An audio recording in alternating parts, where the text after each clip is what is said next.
happy to see you. I didn't think I'd make it, but here I am. I'm ready for growth, happiness, a return to a sense of normalcy, to no more pandemic, and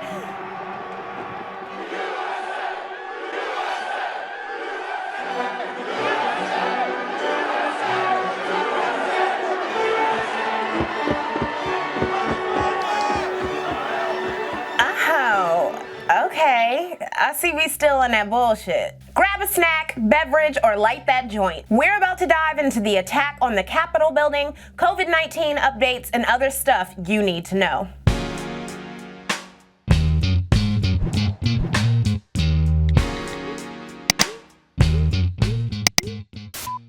I can feel it now. It is burning. Burning. Burning. Hey, something is burning around here.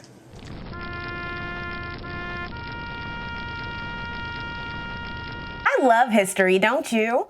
The Capitol building has been the site of violence, especially the embarrassing kind, a few times. Apart from that white guy beating that other white guy nearly to unconsciousness in 1856, I have two other favorite moments. First, there was the fist fight between 30 white congressmen in 1858 after a Southerner grabbed a Northerner by the throat. 2 years after that, a white pro-slavery congressman threatened a white anti-slavery congressman with a pistol while the latter was speaking against slavery. Historian Joanne B. Freeman has documented over 70 different violent events between congressmen in the pre-antebellum period. There have also been several explosives and bombs sent to the Capitol building over the years, including in 1915, 1971, and 1983. But when it comes to violence brought on by a contentious election, I have to point out the most divisive presidential election of all time.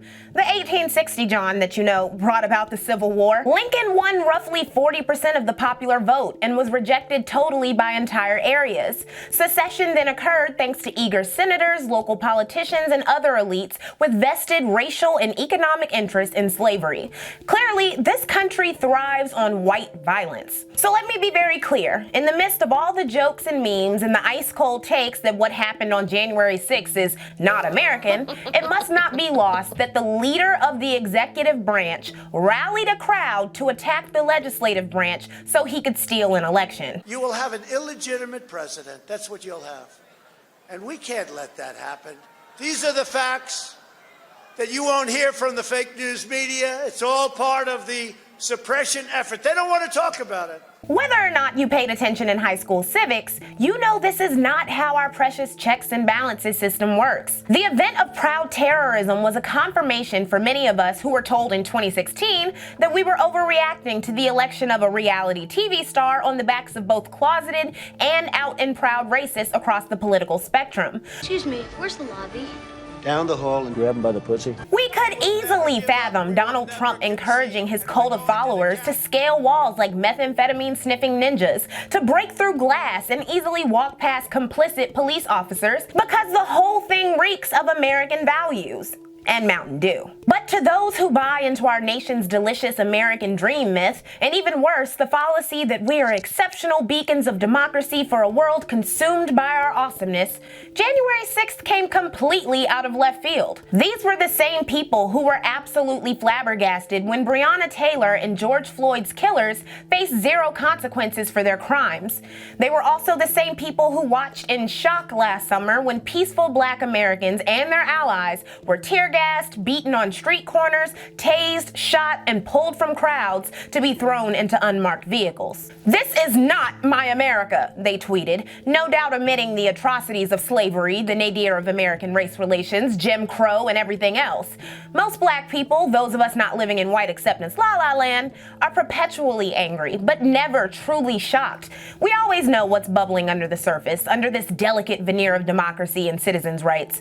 Our ancestors knew it when they were being assaulted on their way to voting booths. Their sons and daughters knew it when they were watching the cops who nearly beat Rodney King to death escape punishment. White anger, white violence, and white entitlement are core tenets of American culture. And the accommodation of these things by white moderates and liberals is what gives way to the violent act of terrorism we saw on January 6th. The whole thing was as American as apple pie. So to see leaders of countries like France and Australia act like America is above this shit, while leaders of enemy nations nations like Iran and Russia drag us for being as big a hypocrites as they are is laughable. Because I vowed, the West stole my son, so I will steal your son. For communism! That'll never happen. Steve's an American boy. He's made of my American juices baked in his mother's American oven. It's been reported that numerous members of Trump's staff are embarrassed about the event and can't believe he didn't condemn rioters earlier. We didn't sign up for what you saw last night. We signed up for making America great again. We signed up for lower taxes and less regulation. The president has a long list of successes that we can be proud of, but all of that went away yesterday, said former White House Chief of Staff Mick Mulvaney as he resigned from his post as a special envoy to Ireland. Lindsey Graham, long one of Trump's allies, though he's been pulling away recently, said they could have blown the building up. They could have killed us all. They could have destroyed the government. Even Moscow Mitch, I'm so sorry, Mitch McConnell, has condemned the terrorism. Many of their constituents have done the same. If that helps them sleep at night, whatever, but they're all complicit. After all, they have acquiesced to and even encouraged Trump's demands to recount electoral votes to steal the election. So yes, I'm calling out every congressperson who supported the Texas lawsuit to overturn the election results and goaded Trump's conspiracy theories along. Smells like sedition to me. Also, will complicit cops face consequences? And who planted the pipe bombs found at the headquarters of both Democrats and Republicans? January 6th was also an indictment of our ever-growing battle with social media. Like any major war fought in America, this will define our generation and change our country for years to come.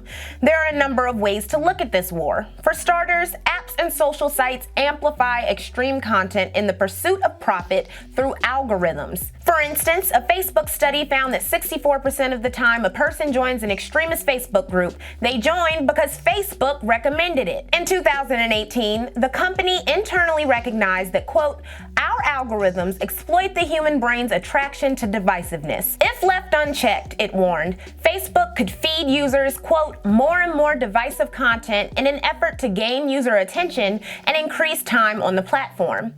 QAnon pages and groups dedicated to a baseless conspiracy theory, which I've talked about in this video and is growing in power, has over 3 million members. Facebook is so bad that it plays a prominent role in the genocide of Rohingya Muslims in Myanmar. Since 2016, thousands of Rohingya Muslims have been raped or murdered by the Myanmar military, forcing over 700,000 refugees to flee.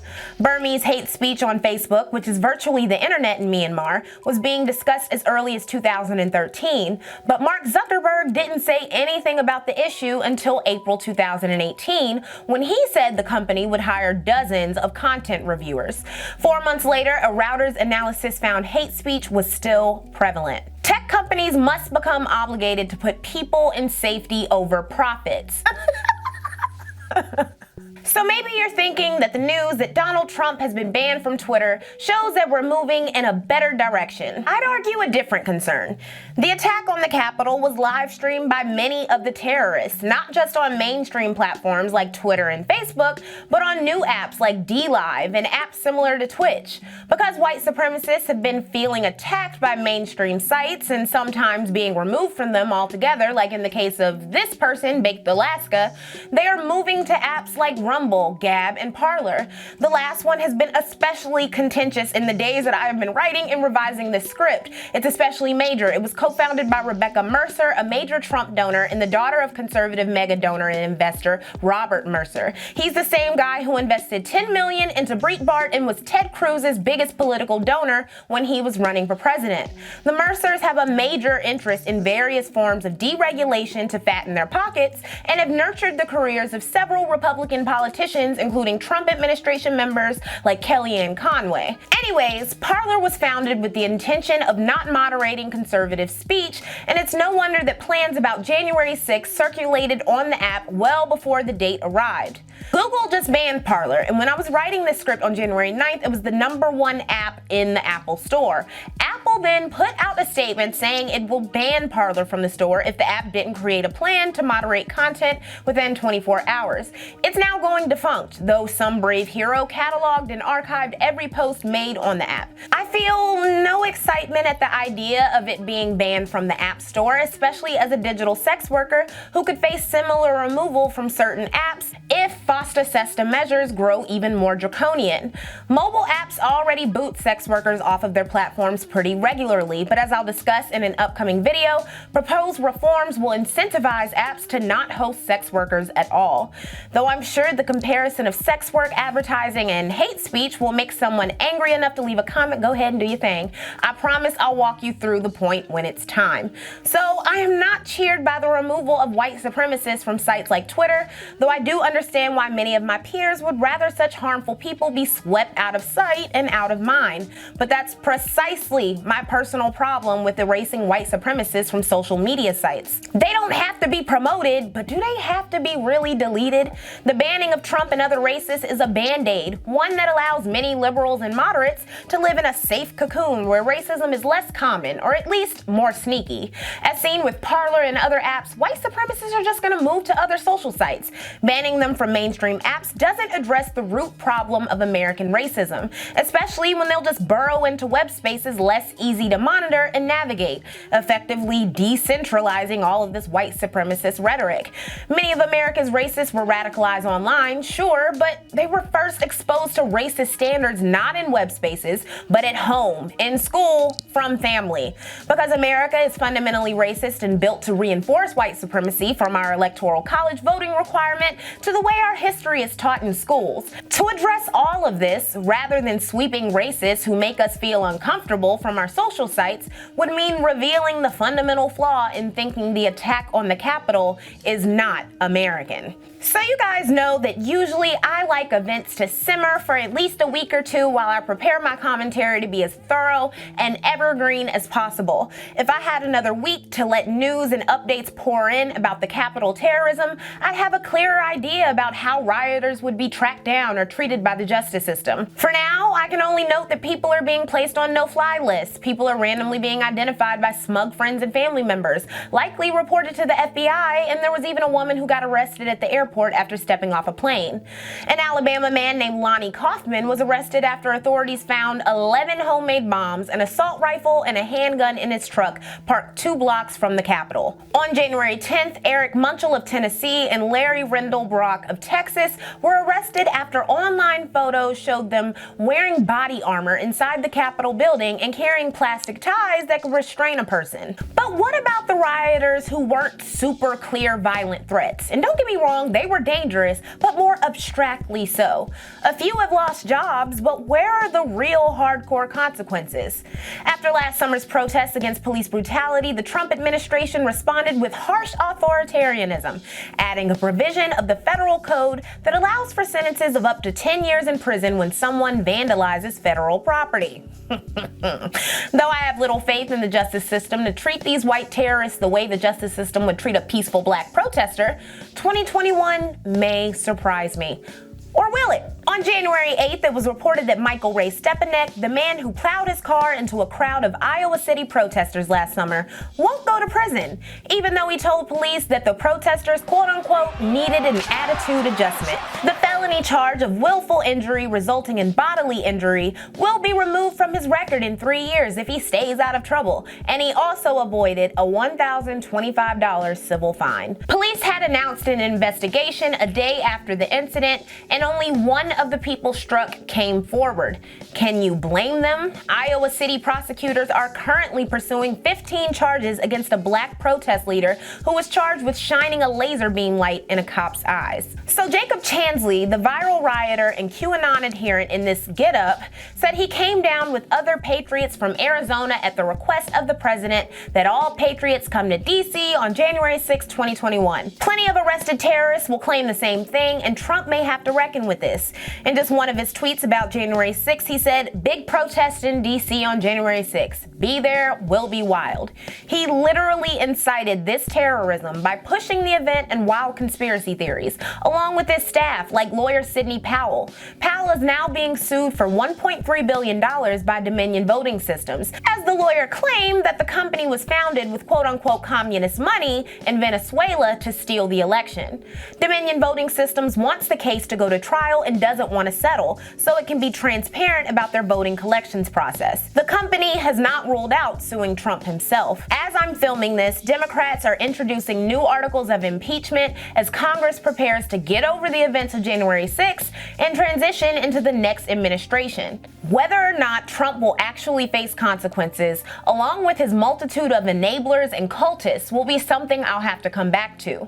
Also, will there be Inauguration Day violence? And how many white people are sitting at home silently approving of the violence in the Capitol? Are they waiting for violence to be ramped up before joining in, like those initially hesitant secessionists in the early days of the Civil War? Only time will tell.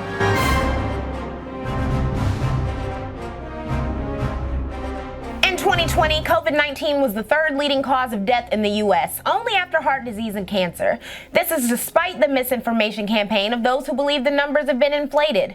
According to computer models ran back in October by researchers at the Institute for Health Metrics, even if 95% of Americans wore masks every time they left the house, at least 100,000 more Americans would die by February, and that 9 states would have extreme death tolls worthy of a lockdown by December. This model has since proved true. The same team is predicting a nationwide peak of infections and deaths in late January and February, with a predicted cumulative number of deaths being 567,200 by April 1st. On a positive note, that same team predicts that April and May will be better thanks to warm weather and vaccines. However, they further estimated that at least 70 to 80% of the population needs to be vaccinated to prevent a surge. Obviously, the willingness of people to get vaccinated is very subjective. I'm interested to see how vaccinations will grow or fall in popularity when the death toll begins to drop when we get warm weather. I'm also curious to see if airlines, hotels, concert venues, and other contentious business models will incentivize or even require vaccinated guests and customers. As for vaccines, how are states doing with distributing it? Like with the general handling of COVID-19, nothing is uniform. In Florida, where there have been nearly 20,000 new cases reported last Friday and more than 15,000 reported on Saturday, nearly 500,000 doses have been distributed as of January 8th. This is the 4th highest distribution in the country.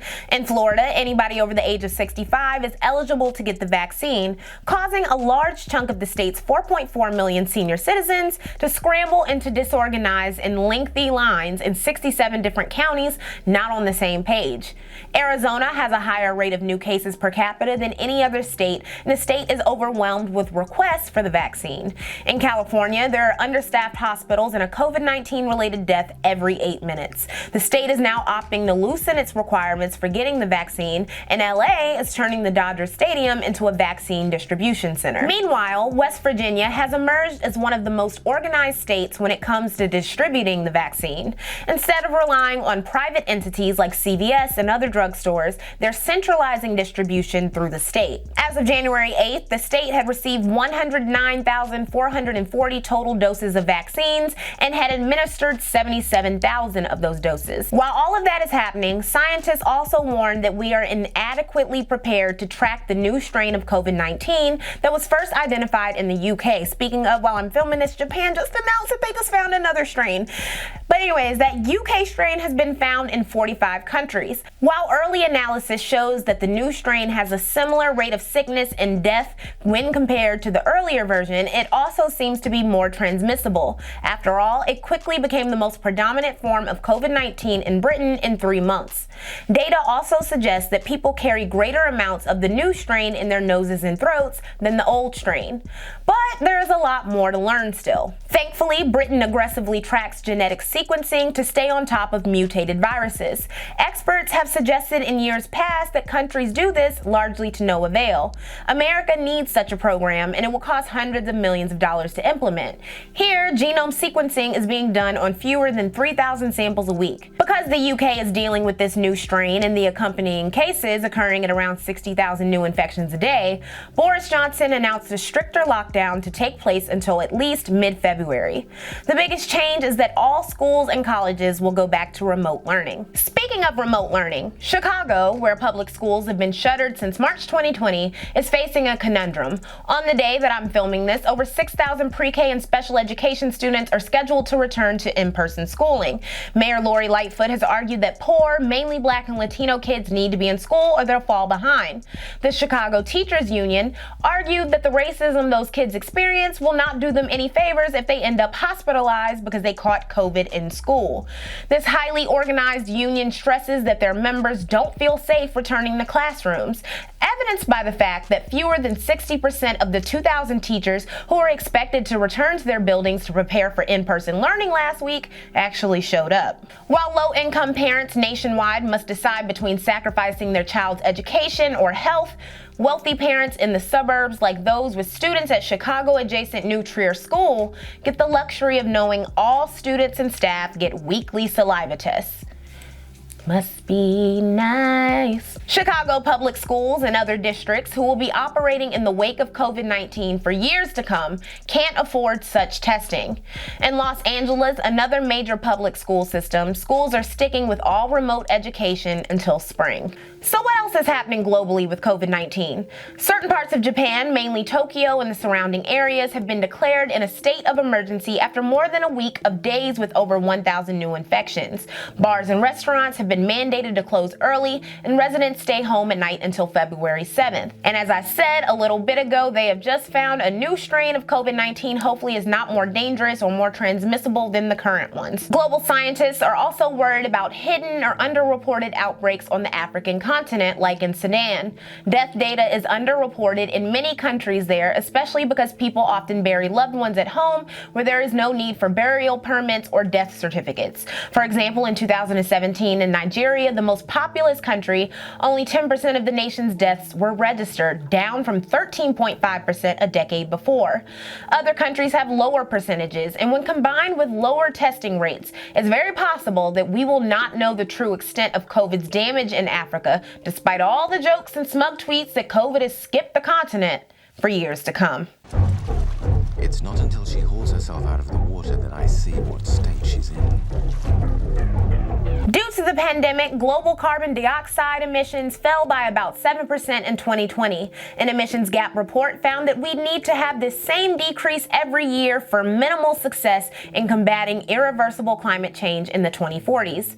The odds aren't looking good, especially because we know emissions will pick up as the world continues to come out of this unprecedented lockdown era. Worsening our chances are the super wealthy. Currently, the greenhouse gas emissions of the world's richest 1% account for more than double of the poorest 50%. The United Nations has warned that the world's rich need to cut their massive carbon footprints. You know, all those big-ass houses, frequent private jet excursions, expensive cars, and indulgent spending really adds up. To shift the balance overall, experts say we need to reduce air travel, embrace renewable energy and electric vehicles, and rally around efficient public planning that prioritizes walking, bike riding, and public transit. Although substantial and concrete plans are needed, at least 126 countries have announced a goal to, or are considering a goal to, eliminate their net emissions by mid-century, representing 51% of global greenhouse gas emissions. America is not one of those countries, and here is your reminder that Trump has rolled back at least 125 environmental safeguards.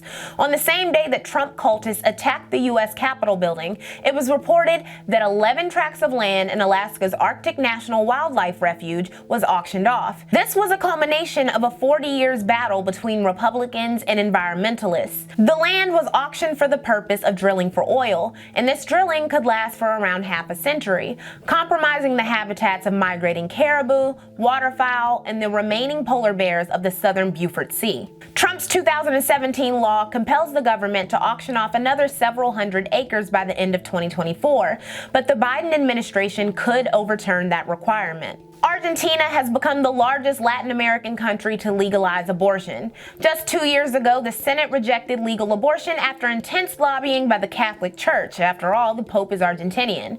But the formal movement to legalize abortion has been brewing since at least 2005 and was aided by the murder of a 14-year-old pregnant teen in 2015 and the story of an 11-year-old who was raped and denied an abortion last year. Stacey Abrams is a political powerhouse whether you love or loathe electoral politics. Thanks to nearly a decade of organizing, Abrams helped Georgia elect its first Democratic senator since 2000. There was record voter turnout for this special election, and I look forward to seeing where Stacey's career is headed next. I also can't wait for a new chance to kick Brian Kemp out of his stolen governor's seat in 2022. And bye-bye, Kelly Loeffler. Fuck you, bitch. Extensive journalism has revealed that the palm oil industry, worth over $65 billion, is heavily powered by child workers in Malaysia and Indonesia. It's estimated that 1.5 million children in Indonesia alone, between the ages of 10 and 17, are working on massive plantations for the cheap oil, which is used in half of the products on supermarket shelves and 3 in 4 cosmetic brands. The children who work in the industry are often forced to, and even face sexual assault and violence. These are the kinds of realities that must be dealt with. People zero in on child sex trafficking and in the process indiscriminately harm consensual sex workers and sex trafficking victims, but usually ignore how widespread child trafficking is for labor in non-sexual industries. So we've made it through another episode of Lectual Says. I hope you've learned something, though there are a ton of other things happening right now in geopolitics. The January 6th terrorist attack is leading to renewed calls for DC to become the 51st state. Qatar, which has been placed under an air, land, and sea embargo since 2017 by its neighbors, including Saudi Arabia, just had its full diplomatic rights restored. Japan and South Korea are butting heads because a South Korean court just ordered Tokyo to pay reparations to former comfort women, aka sex-trafficked Korean women, during World War II. Hong Kong just sent out 1,000 police officers to arrest 53 pro-democracy protesters and activists in a massive sweep, demonstrating its desire to emulate policy in mainland China. The US, hypocritically, is already reacting. Are you writing this down? Should I make a 20-hour video on geopolitics at some point this year? As always, there are a ton of moving parts in this world, and I hope you're learning about them and integrating them into the discourse that you're currently having with friends, family, and random people on the internet. Thanks for watching my first video of 2021, and I hope you have a great year. I know I am. We are about to go ham with the videos. Thank you so much for watching.